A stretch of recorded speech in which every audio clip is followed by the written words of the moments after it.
Picture the night sky, a proper one, the kind you drive out of town for, miles past any streetlight. The whole spilled milk sweep of it, stars past counting, the smudge of our own galaxy overhead. Here's the thing that sat on my chest all week. That sky, the lit one, the one worth the drive, is a phase, a chapter, and not a long one. We happen to be alive during the single stretch of the universe's existence when the lights are actually on.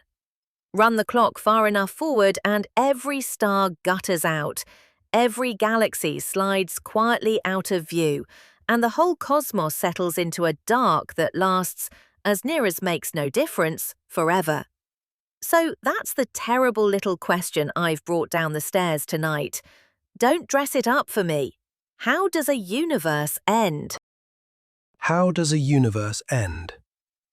Yes, you've come down the stairs with the right question and the wrong face on it, as if you've asked me something morbid I ought to talk you out of. I won't. Last time you and I stood at the very beginning, at the first flicker of an instant, the universe drawing its first enormous breath.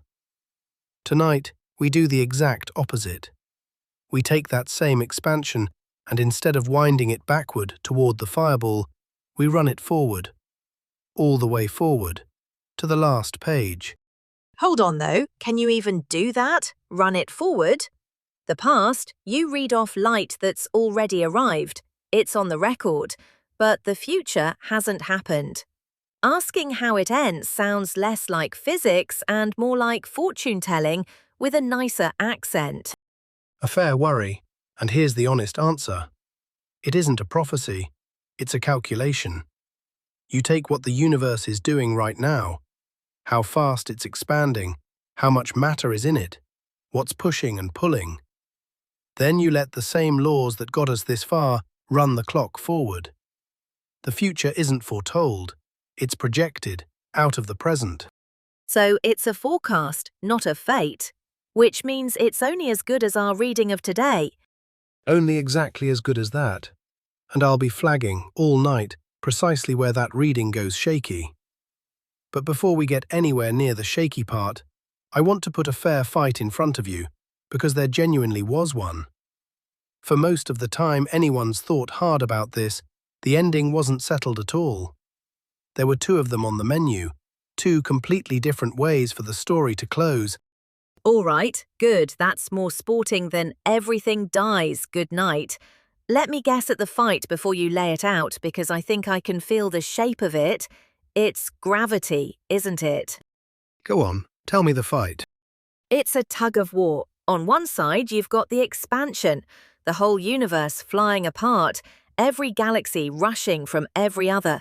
That great outward heave you spent weeks convincing me is real. And on the other side, you've got gravity, which does one thing and does it relentlessly. It pulls. Everything pulls on everything. So gravity's in its corner, hauling inward, trying to reel the whole runaway thing back home. Expansion out, gravity in. And the ending is just whoever wins. That is exactly the fight, and you've set it up better than I would have. So play it out. Gravity's pulling inward on all that flying apart matter, trying to slow the expansion. What are the two ways that finishes? Either gravity's strong enough or it isn't. If there's enough stuff, enough matter, enough weight, then gravity's got the muscle. It slows the expansion, and slows it, until one day the whole thing stops dead, and then starts falling back. Everything that flew apart comes rushing home. And that ending has a name people rather like, because it rhymes so neatly with the beginning. If the expansion reverses and everything falls back together, hotter and denser and more crushed as it goes, you get a fireball in reverse. The Big Bang played backward. People call it the Big Crunch. The Big Crunch. So that's ending number one. Gravity wins, everything falls back in, curtain. And the other one is just gravity loses? The other one is gravity loses. There isn't quite enough stuff. Gravity pulls, and it does slow the expansion. It never stops pulling, but it can't ever quite bring it to a halt. It keeps expanding forever, always slowing, but never actually stopping, coasting outward like a ball you've thrown so hard it never falls back to your hand. Thinner, colder, quieter, but always still spreading. Like a stone thrown hard enough to leave the Earth for good, past the point where gravity can ever haul it home. Exactly that. A cosmic escape, just barely made. Throw the stone too gently and it rises, stops, and falls back. That's your crunch. Throw it hard enough and it climbs forever, ever slower but never returning. That's your coast. And which one we were on came down to a hair, to whether the universe carried a touch more than a certain amount of stuff, or a touch less. So those are my two. Crash back in or coast out forever. And the whole thing hangs on one number, doesn't it? How much stuff there is. Weigh the universe. Enough weight, it crunches. Not enough, it coasts. That's almost tidy. That's a fight you could actually settle if you could just get the cosmos onto a scale. And that was the whole game for a long while. Weighing the cosmos, adding up all the matter, the stars, the gas, and the great invisible bulk of it, the dark matter you and I have chased all season, to see which side of the line we came down on, slow crash or slow coast. It felt like the only question about the future that mattered. I'm hearing felt like. You've done this to me enough times now. Felt like means the real answer's standing just off to the side with its coat on.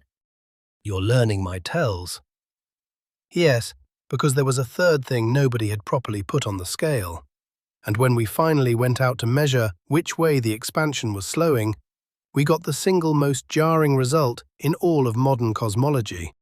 This is the exploding stars business. From a few weeks back, the thing you told me knocked everybody sideways. This is exactly that. To settle the tug of war, people went hunting for the slowing down. They found a way to measure distances staggeringly far across the universe, using exploding stars of a known brightness as mile markers, the faint ones far off, the brighter ones nearer. Compare far to near, and you read off the entire history of the expansion. And they fully expected to measure how much it had slowed. Because gravity's been pulling the entire time. Of course it's slowed. That's the tug of war. Even if gravity's losing, it's still dragging. The expansion long ago should have been a touch faster than it is now. That's what every sane person expected. And instead, the measurement came back the other way round. The expansion isn't slowing at all. It's speeding up. It has been for billions of years now, getting faster. Something is pressing the accelerator of the entire universe. Speeding up. And I take it nobody believed that at first. You'd check a thing that mad and check it again before you'd say it out loud. You'd check it until your eyes hurt. The first instinct was that something must be wrong. A trick of the dust between here and there, a flaw in the mile markers, anything at all rather than a universe on the accelerator. But the harder people looked, the more it held. Then quite separate lines of evidence, gathered in wholly different ways, came in pointing the same impossible direction. The result didn't crack. The old picture did. And that's the, okay, yeah, I remember you doing this to me and I remember not enjoying it, because a tug of war doesn't do that. Between flying apart and gravity pulling in, there is no way, none, that the flying apart gets stronger on its own.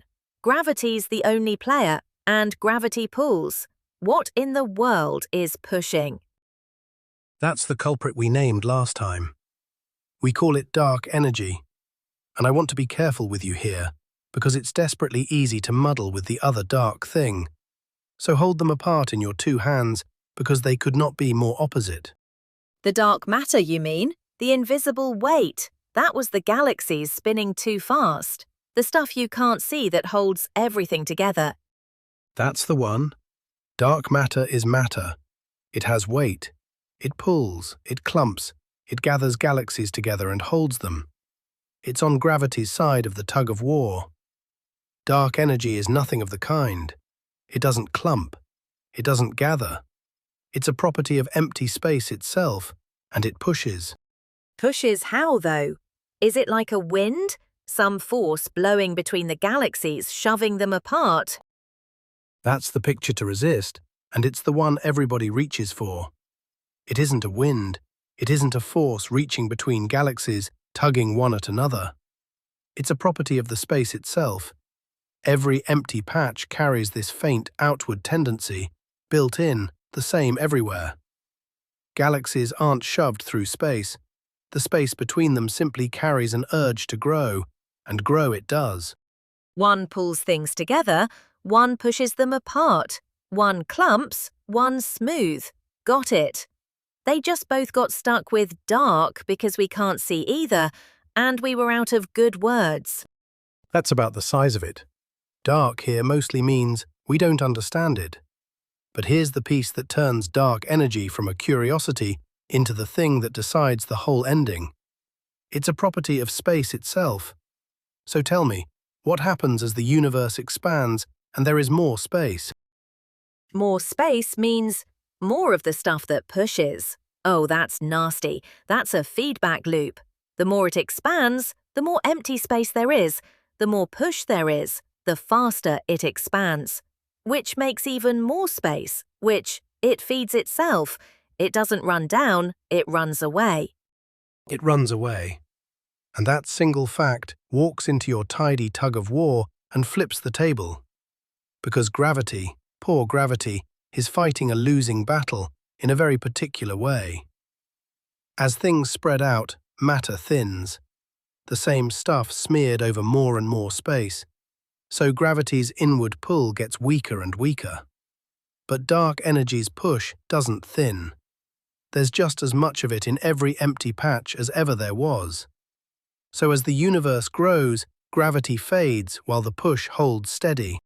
And there's only one way that ends. The push wins, not by muscling harder, but by simply not tiring while the other side does. Gravity gets spread too thin to matter, and the pushing just keeps pushing. So coast out forever. That's not even the ending anymore. It's worse than coasting. It's flooring it. It's worse than coasting. The old menu, crunch or gentle coast, is off the table given what we actually see. The universe isn't a ball slowing as it rises. It's a ball that speeds up the higher it climbs. And that changes the far future completely. There's one more thing rattling around from last time, and I want it out. You told me Einstein had a hand in this, that the pushing thing was somehow his mistake? His famous one, yes. Years and years before any of this, Einstein was working the universe out with his own equations, and they told him something he couldn't stomach, that the universe cannot sit still. It must expand or collapse. But in his day, everyone knew the universe just sat there. So he added a term to his own equation, by hand, a kind of pressure built into space itself, tuned precisely to hold everything still. A fudge. He fudged it to keep the universe from moving. A fudge. And when it turned out the universe does move, it's expanding, he threw the term out in disgust, and, the story goes, called it his greatest blunder. Now here's the turn. That very term, pressure built into empty space, is, near enough, the thing we now call dark energy. He put it in to hold the universe still. It came back to tear it apart. The blunder wasn't a blunder. It was just pointing the wrong way. That's magnificent. He invents the accelerator pedal, decides it's an embarrassment, rips it out, and it turns out to be the single most abundant thing in the universe. That's got to sting, wherever he is. The most abundant thing there is, and, this is the part to sit with, the thing we understand the least. Remember the cosmic recipe you and I have kept all season? The pie?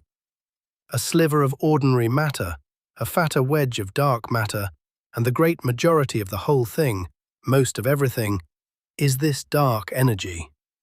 The bulk of the universe is the ingredient we can't explain, and it's the ingredient that writes the ending. Wonderful. All right, hold that because I can feel you wanting to. Take me forward. The push wins. The universe keeps flying apart, faster and faster. What actually happens to the sky? Walk me out into it. Start with the galaxies. Every distant galaxy is racing away from us, and the farther off it is, the faster it flees. Not flying through space, mind, but carried apart by space itself stretching between us and them. Now let that stretching accelerate. The galaxies far away get carried off faster and faster until the space between us and them is growing so quickly that their light can't cross the gap anymore. Hang on, their light can't reach us. Light's the fastest thing there is. You've drilled that into me since the first night. Light's the courier that never runs late. Light is the fastest thing there is, through space.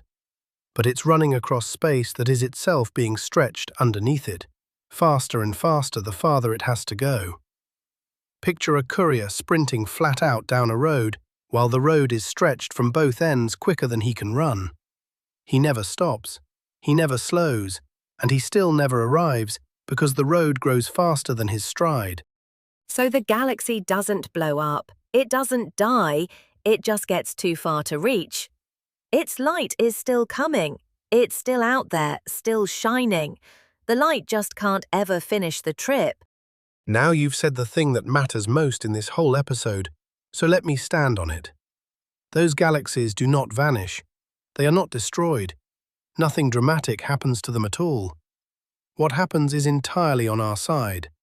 The space between us grows so fast that their light can never again arrive. Nothing happens to them. It all happens to the distance. All of it happens to the distance. We say they've passed beyond the horizon, the edge of what we can, even in principle, ever see. And beyond the horizon is a wholly different thing from gone. Like a ship going over the curve of the sea, it's not sunk, it hasn't stopped existing, it's just crossed the line past which no light of it reaches my eye again. That's the picture exactly.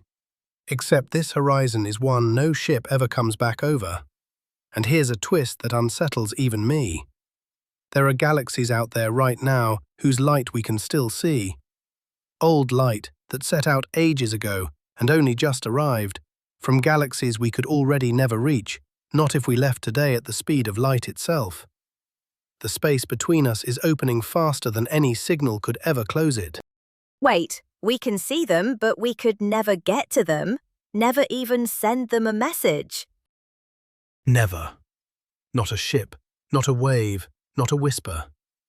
We can watch them in the light they sent long ago, and they are already, permanently, out of our reach. And as the ages pass, one by one, the ones we can still see slip past the seeing too. As a galaxy slides toward that edge, the light we get from it is stretched, reddened and reddened, drawn out to fainter and longer waves. The redshift, the same stretching that carries it away, also stretches the color of it. The very same stretching. Its light reddens and dims and draws out until it's too faint and too stretched to detect at all. The galaxy doesn't blink out, it fades out, reddens into silence. One by one, every galaxy in the sky, sliding over that edge and reddening into the dark. That's genuinely lonely, George. Does everything go? Every last one? Not quite everything, and this is a small mercy worth naming. Our own galaxy has near neighbours, a little huddle of galaxies all bound to one another by gravity, close enough that their pull on each other beats the push of the expansion. Where matter is gathered densely enough, its own gravity holds the line. The push only wins out in the great empty gulfs between. So the expansion doesn't tear apart the things that are already bound. It just widens the emptiness between them. Just widens the emptiness. And so, given long enough, gravity draws our local huddle together and merges it into a single great island of stars, while everything beyond that island, the whole rest of the universe, every other galaxy there is, drifts away over the horizon and is lost to view. So the far future sky, from wherever we'd be standing, is just our own island. One galaxy's worth of stars, and past it, nothing. Black. No other galaxies at all. Nothing but black. And here's the part that genuinely haunts me. Imagine some curious creature on some world in that far future island, looking up, doing science, asking the very questions you're asking me tonight. They'd see their own stars, and beyond them, an empty, changeless dark. Just their island and their night. No neighbours anywhere. No neighbours anywhere. No other galaxies racing away to notice. No pattern of expansion to discover. Even the baby photo, that faint afterglow of the fireball we've leaned on all season, arriving from every direction at once, even that will have stretched and dimmed away past any finding. So they'd have no way to know. No expansion, no other galaxies, no afterglow, none of the clues. They'd look up and conclude the universe was one island of stars in a still, eternal dark. And they'd be doing careful, honest science and be completely wrong, and there'd be nothing in their sky to correct them. Nothing at all. The evidence itself would have receded over the horizon.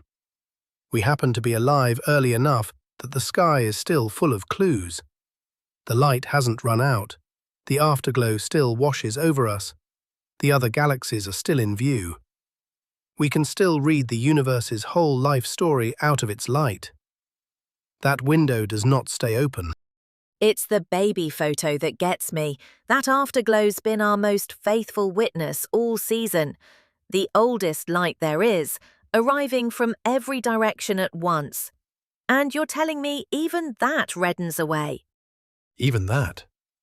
The single most ancient thing anyone can detect, stretched by the same expansion until it's too faint, too long-waved to register at all. The universe keeps its own baby photo only for a while. Late enough in the story, and even that has slipped out of the album. The night sky as a time machine, the thing you keep coming back to. And you're telling me the time machine has an expiry date. Eventually, the light that lets you look back into the past just isn't reaching anyone anymore. The time machine winds down. That's exactly it. But we've only done the galaxies drifting out of view. That's the sky going empty from the outside in. The lights themselves are a separate death, and just as sure.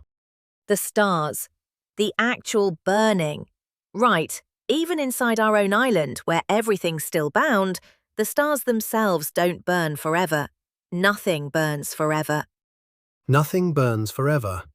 A star is a furnace, and a furnace needs fuel. Stars burn through theirs, some fast, some slow, and when it's gone, it's gone. But before we even reach individual stars dying, there's a quieter ending you might not have thought of. New stars stop being born. Stop being born. Why would they stop? There's still gas floating around, isn't there? Isn't that what stars are made from? Clouds of gas pulling together and lighting up. Clouds of gas collapsing under their own gravity until the middle gets hot enough to ignite. That's how you and I got a sun. But there's only so much gas, and every star that's ever formed locked some of it away and never gave all of it back. So each generation spends down the pantry. The star-making slows, and eventually the universe simply runs out of the stuff to make new stars from. Our own sun's on that list too, though, isn't it? It's a star. It burns fuel. One day it stops. One day it stops. Long, long before the great cold ever sets in. The sun will swell and redden and cool and end, and the Earth's whole story closes quietly along with it, while the universe at large is still bright and busy and full of other suns. Every star keeps its own private appointment with the dark. The heat death is simply the last of them, the final ember keeping the last appointment with no dawn behind it. So there's a last one. somewhere down the line, a final star that ever forms, the last new light the universe will ever strike. And after that, it's only the stars that already exist, burning down, with no replacements coming. The last new star. After it, no more are ever lit. Only the existing ones burning through what fuel they have. And now they start to go out. The big, brilliant ones go first. They burn ferociously bright and ferociously fast. They're spendthrifts. They blaze through everything they've got and die young. Of course they do. The showy ones always flame out first. So who's left? Who's still burning when the big ones are gone? The small, faint, frugal ones. The dim little stars that sip their fuel instead of gulping it. So miserly, they keep going for an almost unimaginable stretch, far longer than any bright star, far longer than the universe has so far even existed. They are the last lamps burning. The whole sky, in the end, dimming to a scatter of faint red embers. And then, even those. And then even those. One by one, the frugal little embers use up the last of what they have, and cool, and go dark. And there's no new star being born to replace any of them. That door shut long ago. So the lights go out and stay out. And how long is all this taking? Give me a sense of the clock, even if you can't hand me a number. That's the part that quietly breaks the mind. Set the whole life of the universe so far, every galaxy, every star that's ever shone, the entire span from the fireball until tonight, against how long those last frugal embers keep burning. And all of history so far is less than the first breath of it. The lit era, the era with stars in it, is a candle flicker at the very start of an almost endless dark. So we're not halfway through the story, we're barely into the opening sentence. Barely into the opening sentence, and even the long dark afterward isn't quite empty. Something is still sitting in it, cooling. And what's actually left in the room after the last one's gone? The stars don't evaporate. There must be something sitting there in the dark. There is. The cinders. The burnt-out corpses of the stars. Cold, dead remnants drifting in a sky with no light to show them by. A vast, cooling graveyard of everything that once burned. The furnaces all cold, the ash of them scattered and freezing, and nothing left with the heat to make a single new thing happen. So that's the lights-off moment I opened with. First the other galaxies slipping over the horizon, then our own stars burning down to embers, then the embers going cold, and then just a graveyard of cinders in the dark. Cold and spread out, and getting more so. Forever. That's the state it settles into, and it has a name, a rather bleak old one. People call it the heat death of the universe, and the name confuses everyone the first time, so let me clear it before it trips you. It does confuse me, now you say it. Heat death. If everything's gone cold, dead stars, dark sky, freezing, why call it a death by heat? Shouldn't it be the cold death? It absolutely sounds backwards, and half the trouble people have with this comes from the name. Heat death doesn't mean death by heat. It means the death of heat's ability to do anything. Every last bit of warmth has been spread so evenly, so uniformly, that nothing is anywhere hotter than anywhere else. And that turns out to be the crucial thing.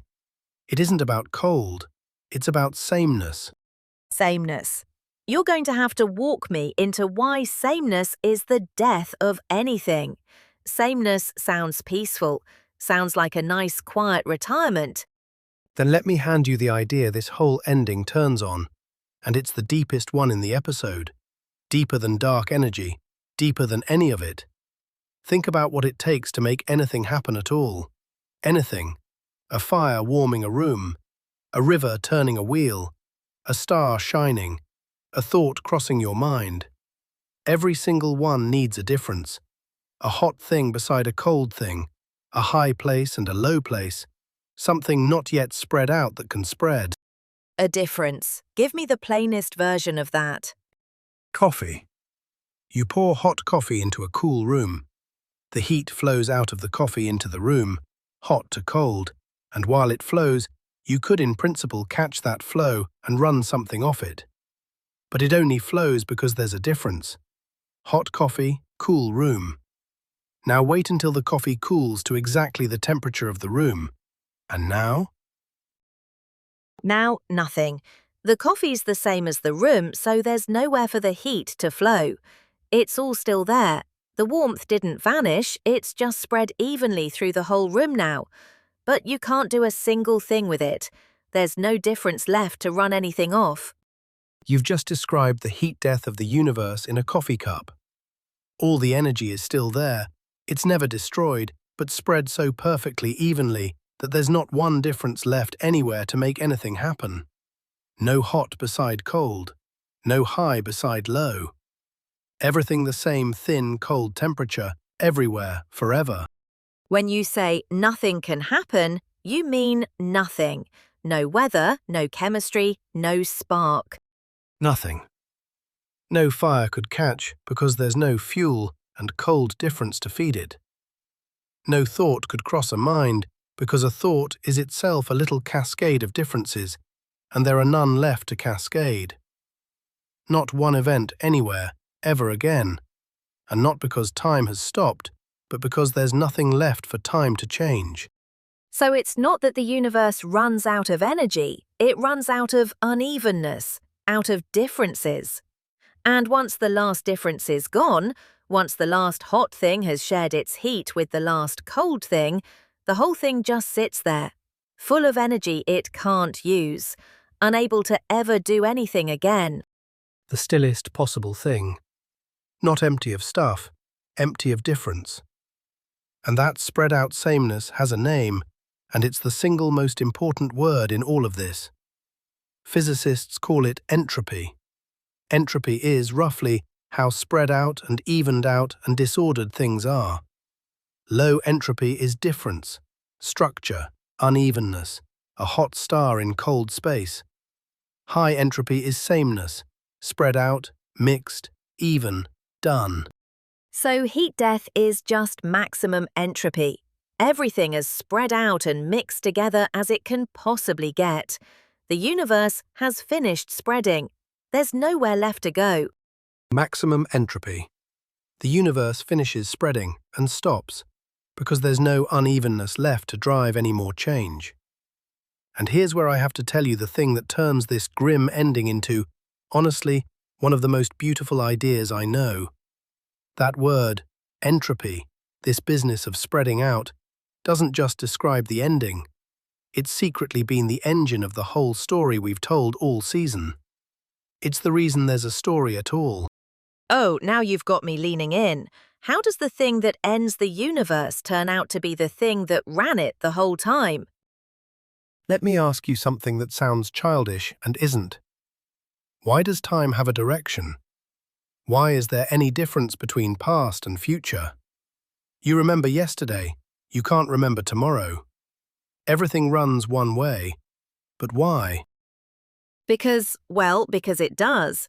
Time goes forward. You're asking me why water's wet. Tomorrow comes after today. What's the trick? The trick is that almost none of physics cares which way time runs. Watch two billiard balls collide, then play the film backward. It looks perfectly fine, perfectly legal, and you couldn't tell which way was forward. The laws work the same both directions. And yet the world plainly, obviously has a direction. So where does it come from if the laws underneath don't have one? That's genuinely strange, put that way. The little pieces don't care which way time goes, but the whole world clearly does. So what's the one thing that only ever runs one direction? Entropy. The spreading out. That is the one thing in all of nature that only ever goes one way. Stir cream into your coffee and it spreads and blends, and it never ever unblends. Drop a glass and it shatters, and the shards never leap up and reassemble. And my kitchen goes from tidy to a tip entirely on its own, which I can personally confirm, and never once the other way. But why though? Why always that direction and never the reverse? What makes messy so much more the natural state than tidy? Ah, the loveliest question. And there's a clean answer. Think of shuffling a deck of cards. There's exactly one arrangement that's perfectly sorted, every suit in order. But there's a staggering, uncountable number of arrangements that are just shuffled, jumbled, no order at all. So when you shuffle, of course you land on jumble. There are almost boundlessly more ways to be messy than to be tidy. So it's not a law that forbids tidy, it's just odds, overwhelming odds. There are so many more ways to be spread out than bunched up that the universe, left to shuffle itself, always drifts towards spread out, simply because that's where nearly all the room is. That's the whole secret. Not forbidden, just wildly, overwhelmingly outnumbered. And so everything, everywhere, always drifts from ordered toward disordered, from difference toward sameness, from low entropy toward high, because that's where almost all the possibilities live. And that one-way drift is the arrow. That is what forward means. The direction time runs is just the direction things shuffle toward. But hold on, that only works if you start with the deck sorted. If it's already shuffled, there's no drift to watch, no arrow. So for the whole universe to have an arrow at all, it must have started. Finish it. You're right on it. It must have started incredibly sorted, incredibly ordered. Everything crammed together, hot and dense, low entropy. The universe began in the most ordered, unspread state there was, and it's been shuffling toward disorder ever since. And that shuffling is time itself, moving forward. That's the whole thing. The universe began in an extraordinarily low entropy state, the hot, dense, ordered fireball at the start of everything. And every moment since, it's been drifting toward higher entropy, spreading, cooling, evening out. Stars forming and burning and dying, galaxies drifting apart, warmth leaking into cold. Every event in the whole history is the universe running down that same slope, from ordered and hot toward disordered and cold. But now, wait, that snags on something. If everything's always shuffling toward messier, how are we even allowed to exist? A living thing is about the most ordered, unshuffled thing there is. A star is order. A galaxy is order. How does any of it get built if the only direction is downhill? The sharpest question you've asked all night, and the answer is gorgeous. You're allowed to build a pocket of order so long as you make more disorder somewhere else to pay for it. Your body keeps itself exquisitely ordered, and it does that by taking in food and warmth and dumping out waste heat, spilling more disorder into your surroundings than the order you keep. So I'm not fighting the slope, I'm riding it. I build a tidy little me by making the room around me messier than I save. The books balance, and they balance in disorder's favor. They always balance in disorder's favor. A star builds order, heavy elements, heat, light, and pours a flood of waste warmth into cold space to pay for it. Life, stars, the whole cosmic web, every beautiful ordered thing is a little eddy that spins up while the great river runs downhill. The order is real. It's just always bought with more disorder elsewhere. Nothing escapes the slope. Everything rides it. So the beginning and the ending aren't two separate mysteries. They're the two ends of one slope. The universe started at the top, all ordered, all bunched, blazing hot. And it's been rolling down toward the bottom, spread out and cold and even, ever since. And the bottom is the heat death. That's just the ground floor, the place the slope runs out. The place the slope runs out. And the arrow of time is nothing more than the direction of that roll.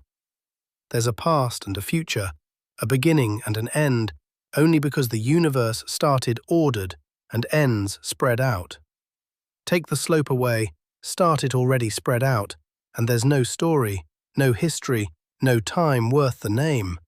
Nothing to happen. The reason I can remember my childhood and not my old age, the reason anything happens in any order at all, is that the universe is rolling from tidy to messy, and we're partway down the roll. That's the whole of why time has a direction. It's the same fact as the cream in the coffee, just the biggest possible version of it. The biggest possible version of it.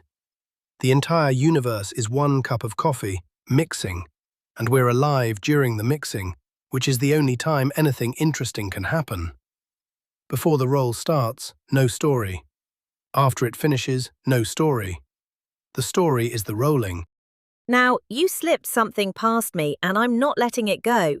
You said the universe started in an extraordinarily ordered state. That word's doing a lot of work. Why did it start so tidy in the first place?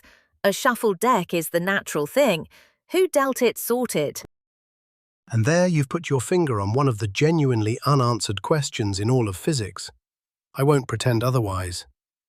Everything I've told you follows beautifully from a low entropy beginning. But why the beginning was so staggeringly ordered, so improbably sorted, when nearly every possibility is jumble, that we cannot yet tell you. It traces right back to the first instant, the wall we couldn't see past last week. So hold that thought. It's not a loose end, it's a door. A door. Right, I'll leave it on the latch. But first I have to push on something else because you've been very careful with your words all night, and I've noticed. You keep saying, given what we see, and the favoured ending. You have not once said, this is definitely how it ends. Why the hedge? Is the heat death actually settled, or is that another coat you're about to take off? You caught the hedge, and I'm glad, because I'd be lying if I let it past. Everything I've walked you through, the endless expansion, the galaxies over the horizon, the dying stars, the long, cold, heat death, all of it rests on one assumption, that dark energy behaves like a steady, constant pressure in space, the same push in every patch, forever. And right now, that's what it looks like. Right now, that's exactly what it looks like. But I told you to hold this. Dark energy is the thing we understand least in all of physics. We know it's there. We do not know what it is. And if we don't know what it is, we don't actually know it'll keep behaving. The steady push is just what we see now. It could be it's not steady at all. It could be. And that opens up other endings, logically possible ones, that hang entirely on what dark energy turns out to be. Let me give you two. Honestly, without selling you either. Suppose the push isn't steady. Suppose it strengthens over time, grows more forceful as the universe grows. Stronger and stronger pushing, that sounds like the runaway thing, but worse. Where does that go? Somewhere genuinely violent. If the push keeps strengthening without limit, it doesn't stop at carrying galaxies over the horizon. It gets strong enough to overpower gravity on smaller and smaller scales. First, it tears apart the galaxies themselves, even our bound little island. Then solar systems. Then it rips stars and planets to pieces. And at the very end, it overwhelms even the forces holding atoms together, and space tears everything apart, right down to the smallest pieces. People call that one the Big Rip. The Big Rip. The push getting so strong it shreds not just the sky, but everything, all the way down to atoms. That's a horrible way for a universe to go. Is that likely? And here's where I have to be scrupulous with you. That fate needs dark energy to strengthen over time, and what we measure right now doesn't demand it. It's perfectly consistent with a steady push. So the Big Rip is a possibility that lives inside our ignorance about dark energy. It is not a prediction we can stand behind. Flag it. Don't bet on it. All right, that's the push getting stronger. What's the other one? You said two. The other goes the opposite way. Suppose dark energy weakens, or even reverses, turns from a push into a pull. Then gravity gets back in the game. The expansion could slow, stop, and reverse, and everything comes falling back together, hotter and denser as it collapses, into a hot, crushed end. Which is The Big Crunch. Your first ending. The one from the top of the night that I thought dark energy had knocked clean off the menu. It's back on? It's on the menu the way a very unlikely dish is on the menu. Technically available, and the evidence points away from it. Everything we can measure says the expansion is speeding up, not slowing toward a reversal. So a crunch is disfavored. I won't tell you it's impossible, because dark energy could genuinely surprise us. But I won't let you leave thinking a crunch is coming either, because the evidence we have leans hard the other way. I'll be honest, a part of me was rooting for the crunch. There's something almost comforting in it. Everything falls back together, and maybe it bounces, and maybe it all begins again. Another fireball, another round. A universe that dies and is reborn beats one that just gutters out cold. I feel the pull of that too. And that's exactly why I have to be careful with it. The cycle is a beautiful hope, but a hope isn't a measurement, and everything we can measure says the expansion is speeding up, not turning around. I won't dress a comfort up as a finding. If the evidence ever shifts, I'll follow it gladly, but tonight, it doesn't point that way. So let me get the honest scorecard straight, because you've been careful and I want to match you. Given everything we can actually see right now, the steady push, the accelerating expansion, the favoured ending, the one the evidence points to, is the long, cold one. Expand forever, thin out, cool down, heat death. That's the front runner. That's the front runner. Clearly the front runner on the evidence. But the front runner rests on dark energy, staying the steady thing it looks like today. And since we genuinely don't know what dark energy is, we can't rule out that it strengthens, big rip, or weakens, and flips, big crunch. Those aren't equal contenders, though. They're the if dark energy isn't what it seems branches. Possible, not predicted. You've stated it more precisely than most textbooks would. That's exactly the shape of it. The favoured fate is the long, cold thinning out. The alternatives are real possibilities that hinge on the one ingredient we understand least. And nobody honest will tell you they know for certain how the universe ends. Because to know that, you'd have to know what dark energy is. And we don't. There's something almost funny about it. We can trace the whole history, the fireball, the first light, the elements cooked in the first minutes, the galaxies, the web, all of it in astonishing detail. And the one thing we can't nail down is the last chapter, because it depends on the one thing we can't name. And that's not a small embarrassment tucked in the corner. That's the truth about where cosmology actually stands. But hold it, because it's precisely where the story wants to go next. For now, let me bring you back from the far future. I don't want to leave you standing out there in the cold dark. Come back to now. Come back to tonight's sky. The lit one, the one I opened with, the one worth the drive. The one worth the drive. Because look where we actually are in this enormous story. The universe had a hot, brilliant youth, the fireball, the first stars igniting, galaxies lighting up across the web. And it faces a long, cold, quiet age, the fade, the heat death, the endless dark. And we're neither the youth nor the age, we're the sliver in between. We are alive right here, in the narrow, luminous morning between them. When the stars are still burning, when the galaxies are still in view, when the afterglow still washes over the earth every night, and the light still carries the whole story to anyone who cares to read it. The brief chapter when the lights are on. And I said that at the top like it was the saddest thing I'd ever heard. You're turning it into something else. Because think what it means. All season we've circled one idea, that the heavy atoms in your body were cooked in stars, that you are made of stardust, that in some real sense we are the universe having a look at itself. The stardust line. Iron in the blood, forged in some star that lived and died before the sun was even a cloud. That very line. And the universe can only look at itself during the lit chapter. Only while there are stars and warmth and difference and things happening. Only part way down the slope. Before the roll, there's no one to look. After it, no one either. We are the brief moment when the cooling universe woke up enough to notice it was here, and read its own life story, and work out how it began and how it ends.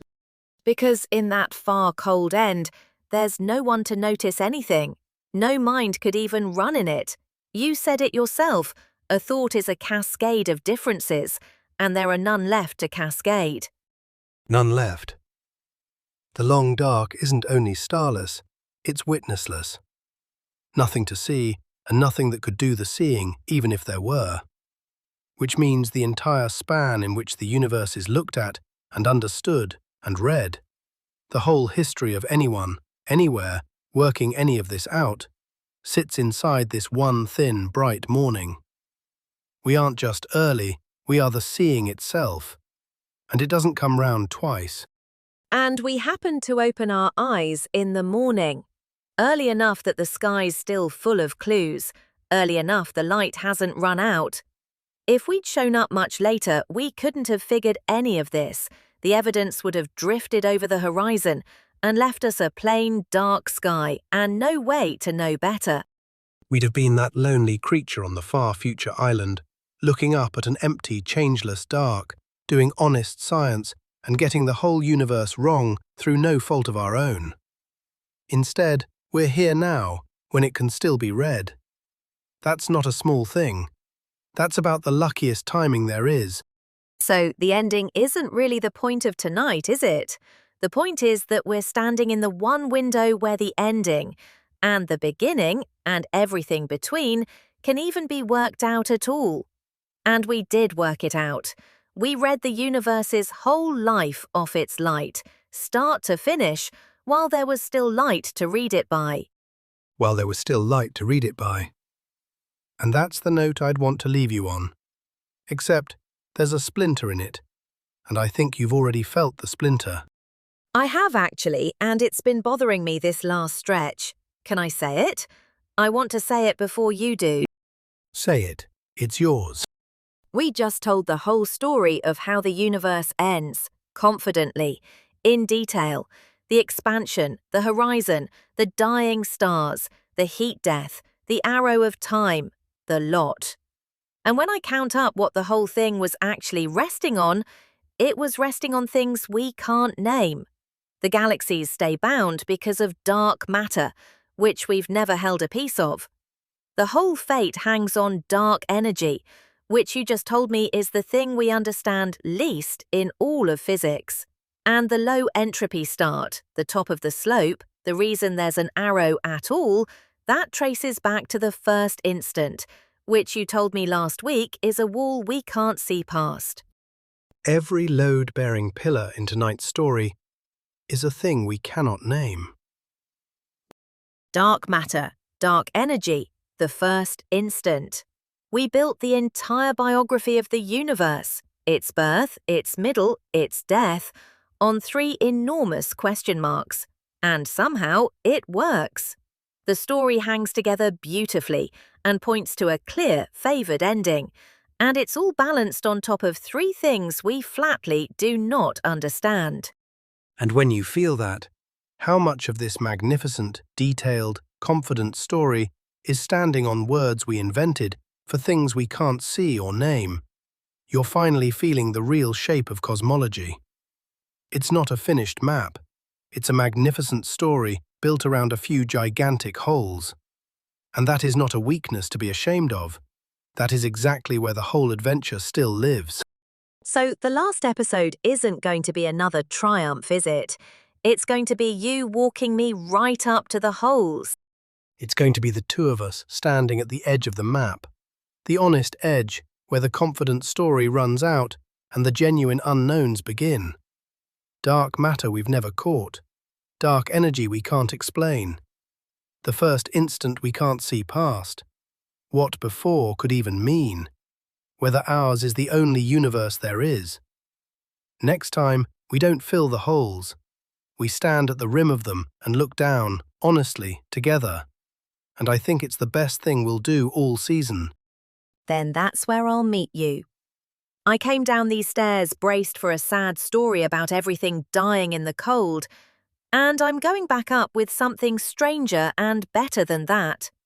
That we're alive in the lit morning of a universe that will one day go dark, and that the whole grand story we've told fits together perfectly and rests, every last bit of it, on a handful of things we cannot name. I don't find that discouraging. I find it like standing at the top of a stair in the dark, one more flight left to climb, and no idea what's at the top. So, the edge of the map. The 3 great question marks out in the open, no dressing them up. I'll bring the sky with me and we'll go and stand at the rim together. Good night.